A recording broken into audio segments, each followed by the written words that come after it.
ირანმა სასოწარკვეთილებაში უპასუხა მას შემდეგ, რაც დონალდ ტრამპმა გადადო უკვე მომზადებული თავდასხმები რეჟიმის წინააღმდეგ და დიპლომატიას ბოლო შანსი მისცა ამ სამშაბათს 2026 წლის 19 მაისს. თეირანი არ გამოვიდა ბირთვული კრიზისის დასრულების მკაფიო წინადადებით, არაჩვენა რეალური მზადყოფნა უკან დახევის და არ წარმოადგინა კონკრეტული გარანტიები. რაც გააკეთა იყო ის, რომ გაიქცა სოციალურ ქსელებში, ოფიციალურ განცხადებებსა და ქუჩებში. ცდილობდა გამარჯვებად გაეყიდა ის, რაც პრაქტიკაში მხოლოდ ვაშინგტონის მიერ ყურის ქვეყნების თხოვნით მიცემული პაუზა იყო. ირანის აპარატმა სცადა გადადება პროპაგანდექცია, დადექცია განაცხადა, რომ არ დანებდება. დაადანაშაულა ტრამპი ბლებში და აჩვენა მხარდამჭერები, რომლებიც ასეთ შეშოს წინააღმდეგ ყვიროდნენ. მაგრამ რეაქცია ნერვიულობით იყო სავსე, რადგან რეჟიმმა იცის, რომ ამერიკული მუქარა კვლავ სრულად ძალაშია. ტრამპმა შეაჩერა შეტევა, მაგრამ თვითფრინავები არ გაიყვანა, ზეწოლა არ შეამცირა და მთავარი მოთხოვნის ტონი არ დააკლო. ირანს არ შეუძლია ბირთვული იარაღის შექმნისკენ წინსვლა. და სწორედ აქ ხდება სცენა უფრო მძიმე აიათოლებისთვის, რადგან რეჟიმი ცდილობს საკუთარი ხალხის წინაშე კონტროლში გამოჩნდეს, მაშინ როცა ყვირილის უკან არსებობს კითხვა, რომელიც ახლა თეირანს აშინებს. თუ ტრამპამ მხოლოდ რამდენიმე დღით გადადო, რა მოხდება, როცა ეს ვადა ამოიწურება? ეხლა ყველაფერს გეტყვი, მაგრამ ჯერ გინდა არხზე გამოიწერო, რომ ინფორმირებული დარჩე. სრული რეალური ინფორმაცია საუკეთესო ჟურნალისტური ხარისხით, რაც კი ოდესმე გინახავს. სანდოობის სტანდარტით მილსონ ალუესი, გლობალი. რეაქცია თავად ირანული სისტემის შიგნიდან მოვიდა. რეჟიმთან დაკავშირებულმა ხელისუფლების წარმომადგენლებმა განაცხადეს, რომ დიალოგი დანებებას არ ნიშნავს, მაშინ როცა მთავრობის მხარდამჭერები თეირანში გამოჩნდნენ აქციებზე, სადაც შეერთებული შტატების წინააღმდეგ ლოზუნგებს სკანდირებდნენ.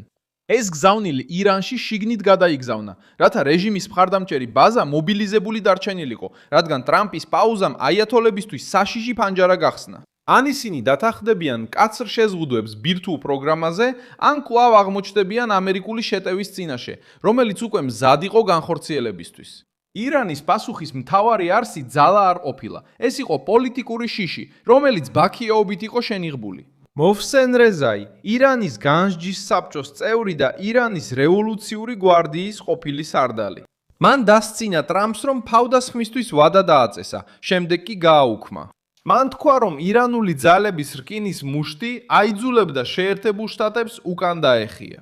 მეორე ირანელმა მეთაურმა ალი აბდულამ გააფრთხილა ახალი არასწორი გათვლის წინააღმდეგ და უფრო ძლიერ პასუხს დაფირდა ახალი აგრესიის შემთხვევაში. რეჟიმმა გადაწყვიტა ხმამაღლა ესაუბრა სწორედ იმიტომ, რომ იცის, მოლაპარაკებების მაგიდა ეხლა ამერიკული ზეწოლის ქვეშ მუშაობს. ტრამპმა ზეწოლა არ გააუქმა. მან მხოლოდ რამდენიმე დრით ხელი შეიკავა. თეთრი სახლი აცხადებს, რომ მიმდინარეობს სერიოზული მოლაპარაკებები, მაგრამ თავად ამერიკის პრეზიდენტმა გააფრთხილა, რომ თავდასხმის გადაწყვეტილებამდე 1 საათი აშორებდა და რომ შეერთებული შტატები შეიძლება კვლავ დაარტყას ირანს, თუ შეთანხმება არ შედგება. ტრამპის მიერ ნახსენები ფანჯარა მოკლეა 2 ან 3 დღე, შესაძლოა შაბათ-კვირამდე ან მომავალი კვირის დასაწყისამდე. ეს თეირანს ვიწრო დერეფანში ტოვებს, რადგან ყოველი გამაღიზიანებელი განცხადება უნდა შეეგუოს სამხედრო რეალობას, რომ ამერიკული თვითფრინავები და გემები კვლავ პოზიციაზე არიან. მოძრაობა მას შემდეგ დაიწყო, რაც კატარმა, საუდის არაბეთმა და არაბთა გაერთიანებულმა საამიროებმა ტრამპს მეტი დროს თხოვეს. ამ ყურის ქვეყნებმა განაცხადეს, რომ არაპირდაპირი მოლაპარაკებები შესაძლოა შედეგს მიუახლოვდა, რის გამოც თავდასხმა გადაიდო. კატარმა ასევე განაცხადა, რომ შეერთებულ შტატებსა და ირანს შორის მოლაპარაკებებს მეტი დრო სჭირდება.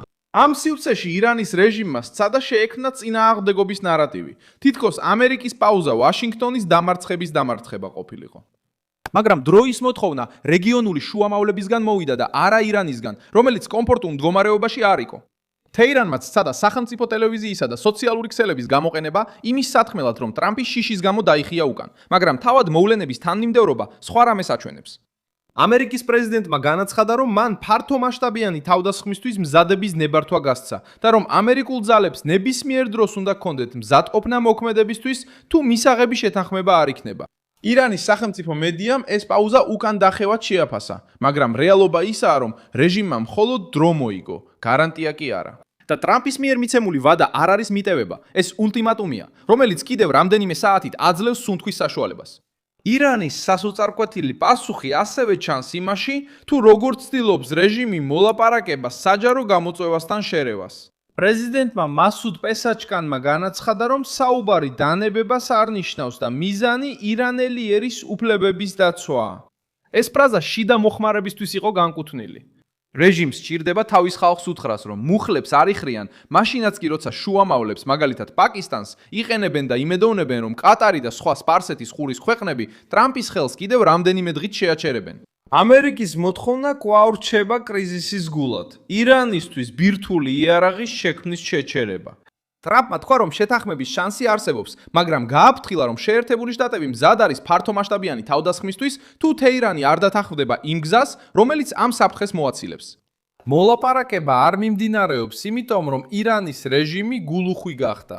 ეს ხდება იმიტომ, რომ ტრამპმა რეჟიმის სამხედრო ხარჯების, ეკონომიკური ზეწოლისა და რეგიონული იზოლაციის წინაშე დააყენა. ისრაელი მაქსიმალური სიფრთხილით აკვირდება მოვლენებს, რადგან ირანისთვის არასწორად მიცემული ნებისმიერი დათმობა შეიძლება რეგიონული უსაფრთხოების ახალი რისკი გახდეს. ამავე დროს სპარსეთის ყურის ქვეყნები ცდილობენ თავიდან აიცილონ უფრო მასშტაბური სამხედრო ესკალაცია. არა იმიტომ, რომ ირანის რეჟიმს ენდობიან, არამედ იმიტომ, რომ იციან, ღია ომი დააზარალებს მარშრუტებს, ენერგიას, ვაჭრობას და შიდა სტაბილურობას. ირანმა ეს შეშფოთება შეამჩნია და ცდილობს რეგიონული შიში ფარად გამოიყენოს. უბრალოდ ახლა დონალდ ტრამპმა ეს ფარი მოკლევადას მიაბა. თუ დიპლომატია ვერ იმუშავებს, საუბარი ისევ ამერიკული ძალით გაგრძელდება. რევოლუციას ელოდება. ინსტიტუციონალურად ძალამაც თავი გამოიჩინა პროვოკაციის ცენტრში.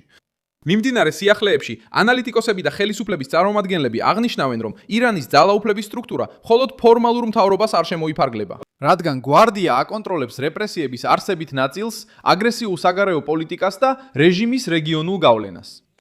ამიტომ თეირანის საჯარო განცხადებები მუქარით არის სავსე. რეჟიმს სჭირდება დაარწმუნოს თავისი მოკავშირეები, მებრძოლები და მეთაურები, რომ ჯერ კიდევ ის მართავს თამაშს. მაგრამ განცხადებების სისწრაფე სწორედ საპირისპიროს აჩვენებს. ტრამპმა დააჭირა იქ, სადაც ტკივა და ირანმა ხმამაღლა უპასუხა, რომ არ გამოჩენილიყო კუთხეში მიმწყდეული. შემდეგი ნაბიჯი ახლა პრაქტიკულ კითხვაზე გადის. ირანი წარადგენს მისაღებ წინადადებას თუ კვლავაც დროის მოგებაზე მუშაობს და წინააღმდეგობის გატიდვას ცდილობს. თეთრი სახლი ელოდება უფრო სერიოზულ მოლაპარაკებებს ბირთვულ პროგრამაზე. და დონალდ ტრამპმა უკვე ნათლად განაცხადა, რომ ცარიელ მანევრს არ მიიღებს. ირანის რეჟიმისთვის აღიარება, რომ წინააღმდეგობა ნიშნავს დამცირებას, მაგრამ ზედმეტი წინააღმდეგობა შეიძლება ახალ თავდასხმას გამოიწვიოს. თეირანი შიგნით უნდა გამოჩნდეს ძლიერად, მაშინ როცა ცდილობს გადარჩეს გარედან მომდინარე ზეწოლას. დაუყოვნებელი შედეგი არის პოლიტიკური და სამხედრო უკუთვლა.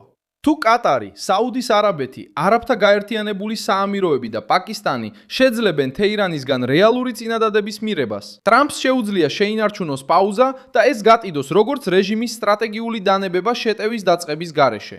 თუ ირანი გააგრძელებს პასუხს მუქარით, პროვოკაციით და სლოგანებით, თეთრმა სახმა უკვე მოამზადა ნიადაგი იმის სათქმელად, რომ სცადა დიპლომატია და რომ რეჟიმმა კონფრონტაცია აერჩია. სწორედ ამ ეტაპზე ირანის სასოწარკვეთილი პასუხი ყველაზე მეტად იწონის. ის ცდილობს სისუსტის დამალვას, მაგრამ მსოფლიოს აჩვენებს, რომ ტრამპის ვადამ თეირანში სარდლობის ცენტრი შეარყია. მე ვარ მილსონ ალვესი, გლობალი ინტერნაციონალისტი და ჩემი მიზანია ყოველდღე მოგაწოდო ჭეშმარიტი ინფორმაცია. სიახლეების ბმულები ვიდეოს აღწერაშია. დაუჭირე ლაიქი ამ ვიდეოს, გამოიწერე არხი და ბოლოს გადახედე კომენტარებს, რომ კიდევ უფრო მეტად ჩაერთო მილსონ ალვესის გლობალის საზოგადოებაში.